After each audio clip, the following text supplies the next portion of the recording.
চার শ্রেণীর নারী কখনো স্বামীর কাছে প্রিয় হতে পারে না।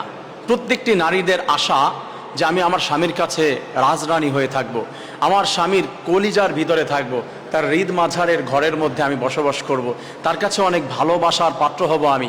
কারণ স্বামীকে যদি খুশি করা না যায় তাহলে হাসরের ময়দানে আল্লাহ তাআলাও সাপোর্ট করবে না, আল্লাহ সুযোগ দিবে না জান্নাতে যাওয়ার। আর কোনো স্বামী যদি কোনো নারীর প্রতি 1% কোনো অবজেকশন দেয় যে আমাকে কষ্ট দিয়েছে, বিদায় নেওয়ার পরে যে আমি শান্তি পেয়েছি, আমার থেকে বিদায় নিয়ে চলে গিয়েছে, তাহলে আল্লাহ তাআলা বলছে এটাই তার জাহান্নামে যাওয়ার কারণ হয়ে দাঁড়াবে। কারণ স্বামীর পায়ের নিচে স্ত্রীর জান্নাতের কথা সরাসরি বলা হয়নি, তবে বলা হয়েছে সে তার জান্নাত জাহান্নাম, মানে তাকে খুশি করতে পারলেই জান্নাত, স্বামীকে খুশি করতে না পারলে জাহান্নাম। আমাদের সমাজে অনেক মায়েরা আছে, অনেক বোনেরা আছে, স্বামীদেরকে সম্মান করে না, তাদেরকে ভালোবাসে না, তাদের কথা শুনে না। চার শ্রেণীর নারী এমন রয়েছে যারা স্বামীকে এই চারটি কাজ করার কারণে স্বামীর কাছ থেকে এত বেশি অবহেলা পায়, বরদোয়া পায়, আল্লাহ তাআলা তাদেরকে জাহান্নাম দিয়ে দেয়। 1 নম্বরে অবাধ্য ও অসম্মান করে যারা। অবাধ্যতা আমাদের অনেক মা বোনদের ভিতরে রয়েছে। হাজবেন্ডের কথা ভালো লাগে না, সে যা বলে তা শুনে না, তার বাবার কথা ভালো লাগে, তার মায়ের কথা ভালো লাগে, তার ভাইয়ের কথা ভালো লাগে, আত্মীয় স্বজনের। স্বামীকে সম্মান করে না, স্বামীকে প্রায়োরিটি দেয় না, স্বামীকে তার বাবার বাড়ি গেলে তো মূল্যই দেয় না।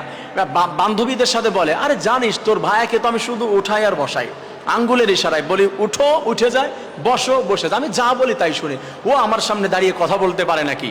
আপনি নিজেকে বড় মনে করছেন না? আপনি মনে করছেন আপনার অনেক সম্মান বেড়ে গিয়েছে, আপনার হাজবেন্ড আপনার কথায় উঠে আর বসে।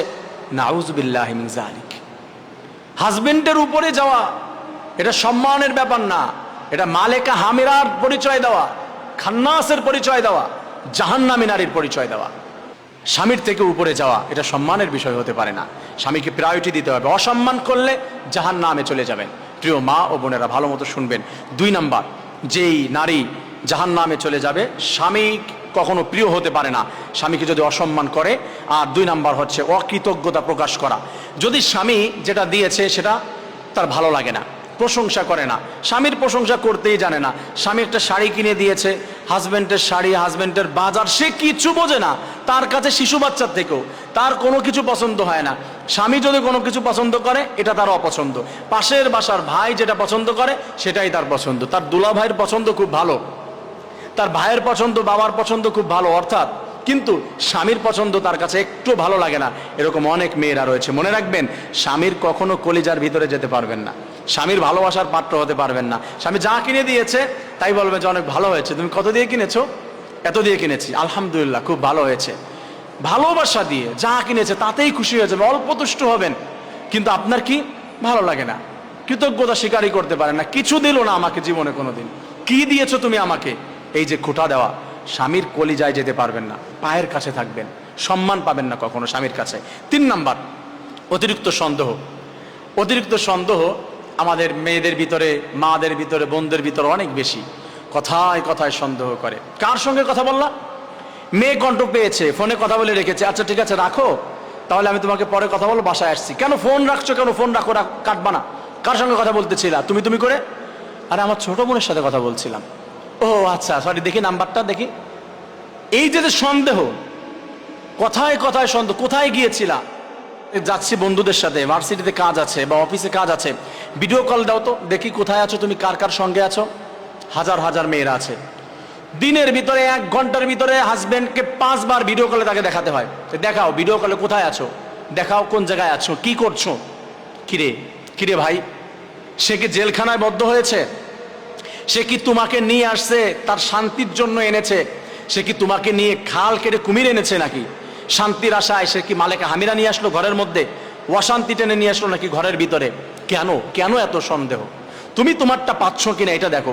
আরে তার তো 4টা বিয়ে করার জায়েজও আছে, সে চাইলে আরেকটা বিয়ে করতে পারে, সে করেছে আরেকটা বিয়ে মনে করো, তুমি সন্দেহ করছো কেন?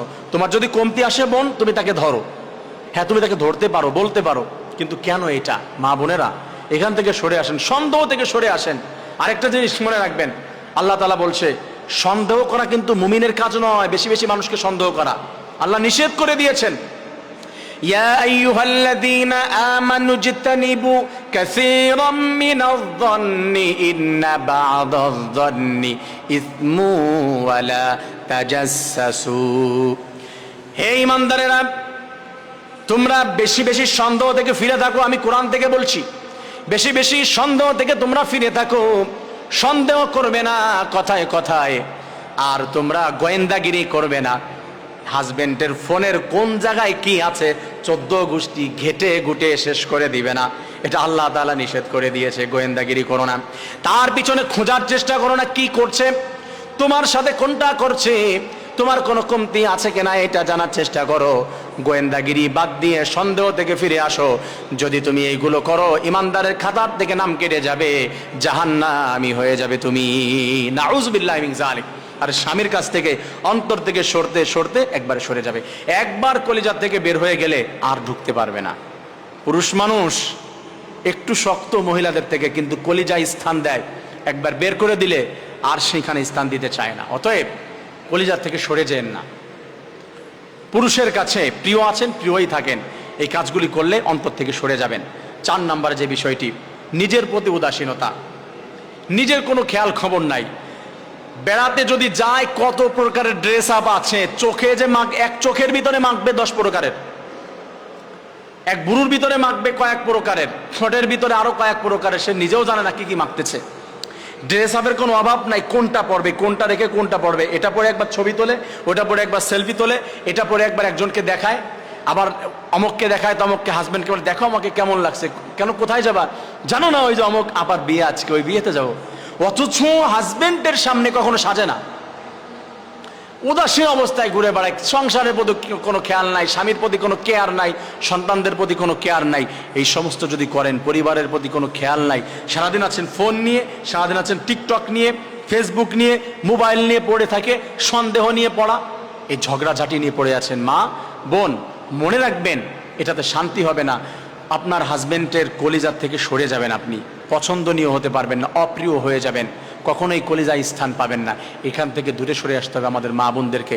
কথাগুলি একটু তিতা লাগলেও কথাগুলি সত্য, মানার চেষ্টা করেন। আমাদের প্রত্যেকটি মা বোনদেরকে আল্লাহ তাআলা এই কথাগুলি সুন্দরভাবে মেনে আমল করে পরিবারটা যেন সুন্দর হয়ে যায়, যেন ইসলামিক জান্নাতি পরিবার হয়ে যায়। আল্লাহ তাআলা কবুল করুন, আমিন।